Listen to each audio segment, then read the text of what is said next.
How do you feel the excuse me catchphrase took off so well? And how did that come about? Well, that came about because when I did forget my lines. I remember I was in the wheelchair, I was on the stage, and I had this huge promo that I had to do, and in the middle of it, I went blank. And I could just see the fans just staring at me. You could hear people going, "I know you forgot your lines. Vickie's lost," you know. And it was really hard to accept, you know, because I'm a perfectionist at my promos, and I would go out there knowing everything, but they changed my promo.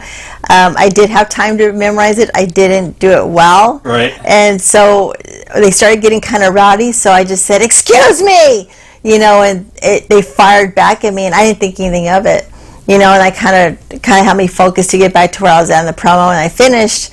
But then the writers were like, "Hey, well, let's try this again the next night." And I was just like, "It's not going to work." I go, "This is going to ruin, you know, this is not going to make sense." Right. And then when I did do the excuse me, I mean, it just caught on, and people loved it because they were expecting that. And then when I didn't do it at night, I was kind of bored. I was like, well, that wasn't fun because I get to piss them off.